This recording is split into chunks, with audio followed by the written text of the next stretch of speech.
ഡൽഹിയിൽ വൻ സ്ഫോടനം നടത്താനുള്ള ISIയുടെ പദ്ധതി പൊളിച്ച് രഹസ്യാന്വേഷണ വിഭാഗങ്ങൾ. നേപ്പാൾ സ്വദേശിയായ അൻസാറുൽ മിയ അൻസാരിയാണ് ഈ പദ്ധതി തയ്യാറാക്കിയത്.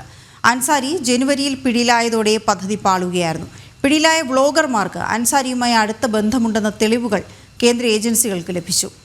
ഗൗതം അനന്തനാരായണൻ ചേരുന്ന വിവരങ്ങളുമായി. ഗൗതം, എന്താണ് ഈ ഡൽഹിയിൽ വൻ സ്ഫോടനങ്ങൾ നടത്താനുള്ള പദ്ധതിയായി ഈ നേപ്പാൾ സ്വദേശി നടത്തിയത്? എന്തൊക്കെ ഇയാൾക്ക് പിന്നിലുള്ള ബന്ധങ്ങൾ വെളിപ്പെട്ടു വരുന്നു?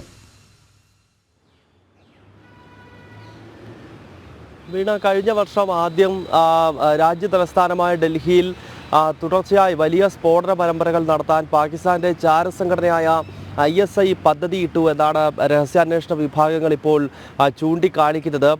ഈ പദ്ധതി പ്രധാനമായും പൊളിയുവാനുള്ള കാരണം ഇവർ ഈ പദ്ധതി തയ്യാറാക്കാനായി കണ്ടെത്തിയത് ISI കണ്ടെത്തിയത് ഒരു നേപ്പാൾ സ്വദേശിയായ അടുത്ത കാലത്ത് നമ്മുടെ രഹസ്യാന്വേഷണ വിഭാഗങ്ങൾ തന്നെ ഇയാളെ അറസ്റ്റ് ചെയ്തതാണ്. അൻസാറുൽ മിയ അൻസാരി എന്ന ഒരാളെ ഈ ISI കണ്ടെത്തിയിരുന്നു. ഇയാൾ നേപ്പാൾ സ്വദേശിയാണെങ്കിലും ഇയാളെ കണ്ടെത്തുന്നത് ഖത്തറിൽ വെച്ചാണ്. ഇയാൾ ഖത്തറിൽ ജോലി ചെയ്യുന്ന ഘട്ടത്തിൽ പാക് ചാരസംഘടനയുടെ ആളുകൾ ഇയാളെ കണ്ടെത്തുകയും ഭാരതത്തിൽ പ്രശ്നങ്ങൾ സൃഷ്ടിക്കാനായി ഇയാളെ ചില ദൗത്യങ്ങൾ ഏൽപ്പിക്കുകയുമായിരുന്നു. ഇതിൻ്റെ അടിസ്ഥാനത്തിൽ ഈ അൻസാരി ഡൽഹിയിൽ എത്തുന്ന സമയത്ത് ഭാരതത്തിൻ്റെ രഹസ്യാന്വേഷണ വിഭാഗങ്ങൾ ഇക്കാര്യം അറിയുകയും അൻസാരിയെ അറസ്റ്റ് ചെയ്യുകയും ചെയ്തിരുന്നു. ഇതേ തുടർന്ന് പിന്നീട് വിശദമായി ചോദ്യം ചെയ്ത ഘട്ടത്തിൽ ജാർഖണ്ഡ് തലസ്ഥാനമായ റാഞ്ചിയിലുള്ള ഒരു അക്കലക് അസാം എന്ന ഒരാൾക്കും ഈ പദ്ധതിയുമായി ബന്ധമുണ്ട് എന്ന് കൃത്യമായ രഹസ്യാന്വേഷണ വിഭാഗങ്ങൾ മനസ്സിലാക്കി. അതായത് ISI പദ്ധതിയിട്ടത് രാജ്യ തലസ്ഥാനത്ത് ഏറ്റവും തന്ത്രപ്രധാനമായ സ്ഥലങ്ങളിൽ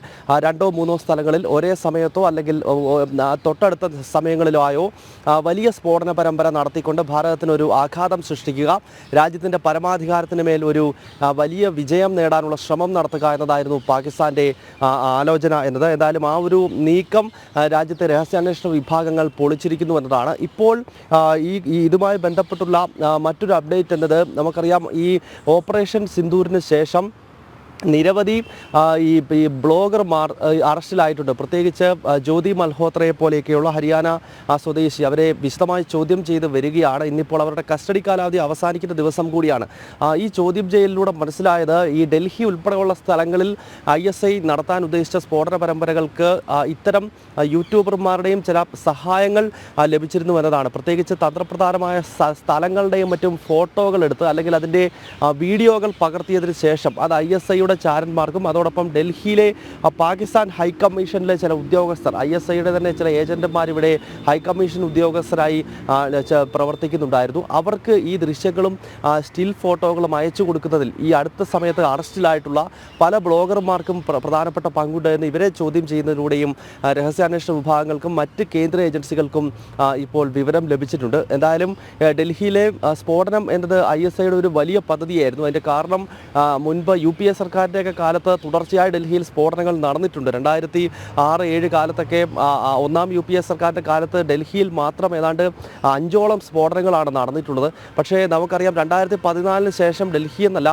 ഭാരതത്തിലെ ഒരു പ്രധാനപ്പെട്ട മെട്രോ നഗരങ്ങളിലും ചാവേർ ആക്രമണങ്ങളോ സ്ഫോടനങ്ങളോ റിപ്പോർട്ട് ചെയ്തിരുന്നില്ല. ഏറ്റവും അവസാനം പഹൽഗാമിലാണ് ഒരു വലിയ ഭീകരാക്രമണം സിവിലിയൻസിന് നേരെ ഉണ്ടാകുന്നത് കഴിഞ്ഞ 11 വർഷത്തിനിടയിൽ. അത് ഒഴിച്ചു കഴിഞ്ഞാൽ പൊതുജനങ്ങൾക്കിടയിൽ അല്ലെങ്കിൽ സ്വകാര്യ സ്ഥലങ്ങളിൽ പ്രധാനപ്പെട്ട ആൾക്കൂട്ടം ഉണ്ടാകുന്ന തീർത്ഥാടന കേന്ദ്രങ്ങളിലൊന്നും ഭീകരാക്രമണങ്ങളോ അല്ലെങ്കിൽ UPA സർക്കാരിൻ്റെ കാലത്ത് ഉണ്ടായിരുന്നത് പോലെയുള്ള വലിയ ആക്രമണങ്ങളോ നടത്തുവാൻ ഈ പാകിസ്ഥാൻ്റെ ചാരസംഘടന ആയിക്കോട്ടെ അല്ലെങ്കിൽ മറ്റ് പാകിസ്ഥാൻ ഭീകര സംഘടനകളായിക്കോട്ടെ അവർക്ക് കഴിഞ്ഞിരുന്നില്ല. അതിനാൽ തന്നെ അവരതിൻ്റെ ഒരു വീർപ്പുമുട്ടലിലായിരുന്നു എന്നത് ഒരു വസ്തുതയാണ്. ഇതെല്ലാം മുന്നിൽ കണ്ടുകൊണ്ടാണ് ഇത്തരത്തിൽ ഡൽഹിയിൽ തന്നെ ഒരു സ്ഫോടനം നടത്തുവാനുള്ളൊരു ശ്രമം പാകിസ്ഥാന്റെ ചാരസംഘടന നടത്തിയത്. അതാണ് നമ്മുടെ രഹസ്യാന്വേഷണ വിഭാഗങ്ങളുടെയും മറ്റും കാര്യക്ഷമമായ ഇടപെടൽ മൂലം വിഫലമായത്. വീണ. ഓക്കെ, ശരി ഗൗതം.